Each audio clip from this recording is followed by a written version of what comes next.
గుర్తులేని కొన్ని అసోసియేషన్లు నిర్వహించే తలపెట్టిన ఆటో బంద్లో పాల్గొనడం లేదని ఏఎన్టీయూసీ నేతలు స్పష్టం చేశారు. బీఆర్ఎస్ కొన్ని ప్రైవేట్ ఫైనాన్స్ సంస్థలు కాంగ్రెస్ ప్రభుత్వాన్ని ఇబ్బందులకు గురిచేసి రాబోయే మున్సిపల్ ఎన్నికల్లో లాభపడాలని ఈ బంద్కు పూర్తి స్థాయిలో మద్దతు ఇస్తున్నారని విమర్శించారు.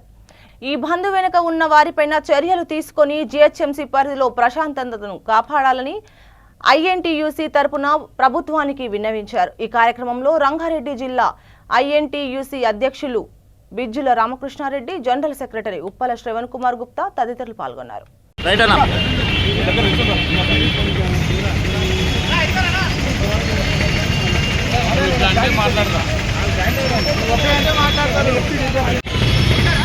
మరి రేపు తలపెట్టిన బంద్ ఏదైతే అది పూర్తిగా మరి డ్రైవర్ల మధ్యలో ఉన్నటువంటి అన్యునేతను చేయగొట్టే విధంగా డిస్ట్రిక్ట్ ఆటోలని అలాగే సిటీ ఆటోలు అని చెప్పేసి ఈ విధంగా విభజించడం వల్ల మరి మా మధ్యలో ఉన్నటువంటి ఆటో బంధం ఏదైతే ఉందో దాన్ని నింపడానికి ప్రయత్నం చేస్తున్నటువంటి కొన్ని గుర్తింపు లేని అసోసియేషన్లు రేపు బంద్కు పిలుపునియడం జరిగింది.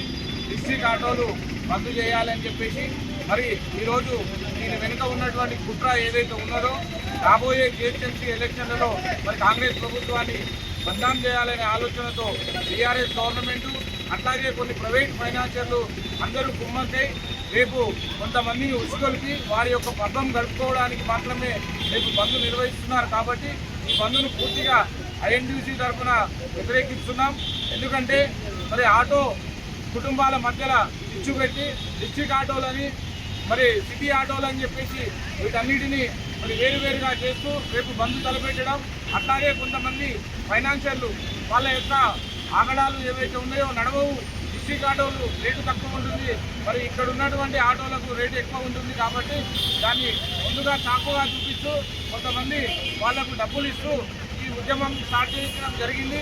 చాలా రోజుల నుంచి సోషల్ మీడియాలో కూడా ఈ విధమైనటువంటి మరి ప్రచారం జరుగుతుంది. డిస్ట్రిక్ట్ ఆటోలు బంద్ చేయాలని చెప్పేసి మరి డిస్ట్రిక్ట్ ఆటోలు మరి నడుపుతున్న వాళ్ళు తెలంగాణ వ్యక్తులు కాదా?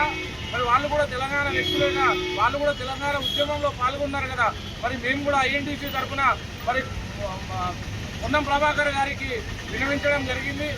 మొత్తం ఓపెన్ పర్మిట్ ఇస్తే ఈరోజు మార్కెట్లో మరి ఆటో డ్రైవర్ మిత్రులు లాభపడతారని చెప్పి కూడా చెప్పడం జరిగింది. కాబట్టి ఈ డిస్ట్రిక్ట్ ఆటోల వద్దు అనే విధానానికి మేము వ్యతిరేకము. కాబట్టి మరి సిటీ ఆటోలే నడవాలి అని అంటే మరి ఎంతోమందికి ఇక్కడ ఆధార్ కార్డులు లేవు, అడ్రస్లు లేవు, మరి వాళ్ళు ఎట్లా సిటీ ఆటోలు కొనుక్కోవడానికి అవకాశం ఉంటుంది?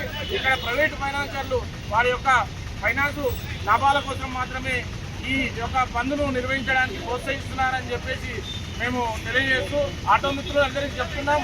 మరి డిస్ట్రిక్ట్ ఆటోల మీద ఎలాంటి దాడి జరిగినా కానీ మరి ప్రతి దాడి తప్పక జరుగుతుందని చెప్పేసి మేము ఈ వీడియో ముఖంగా హెచ్చరిస్తూ ఈ బంద్కు మేము ఐఎన్టీసీ తరఫున మేము వ్యతిరేకం అని చెప్పేసి కూడా మేము ఈ బంద్లో పాల్గొంటలేమని కూడా మేము తెలియజేస్తున్నాం.